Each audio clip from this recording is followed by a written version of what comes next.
What's up, you guys? This is a new episode on tips and tricks for the On3 turbo kit for the 4.63 valve. I got 5 different things that whenever they did the instructions, they don't really tell you, but it's stuff that I would recommend doing. So that way you don't mess this up for the long term, or it's also stuff that I messed up and a few other people have actually messaged me about that they had problems with also. So just stick around and you'll see what it is.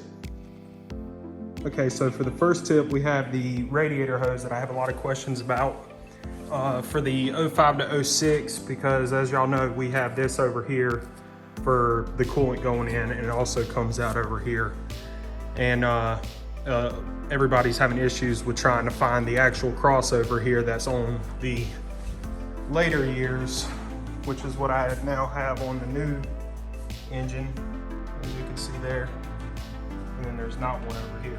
So the kit comes provided with the correct tube that goes across. But anyways, I'll leave in the description the actual part number for this tube that I have here. And then I just kept this old tube that was going to the bottom of the reservoir tank. As you'll notice that it does rub up against the turbo, so you need to put some protective sleeving over this. That way you can protect it somewhat. So on the next one, before you actually install the turbo, they don't tell you in the instructions really clearly on this, but you want to go ahead and drill and tap your, this is going to be for your boost, telling you how much your actual turbo is putting out boost pressure wise. So you want to go ahead and drill and tap this whenever you, before you actually install the turbo, because trying to do it while it's in it is almost near impossible.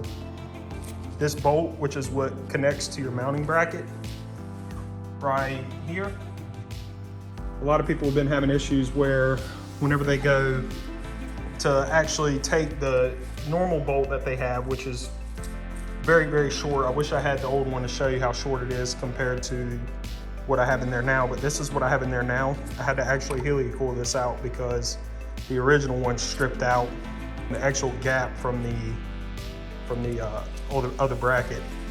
But this new one here, as you can tell, it goes a lot farther in. So, and the other one was probably like that, so it stripped it right out. If you don't do this and you don't get it tight enough, which I don't go too tight with it, because if you go too tight, again, you'll strip those threads out, because this is really soft aluminum. So another tip that I did on mine that I don't see a lot of people doing on theirs is I actually put this block on, or this T block on here, and for my oil pressure gauge, I actually connected it up here at the top of my turbo, because for one, that tells me that I'm getting oil pressure to the engine, and it's also telling me that I'm getting oil pressure to my turbo. The other thing too, before you put this turbo in, you want to make sure that you have everything on here. Don't try to do it while it's in the car.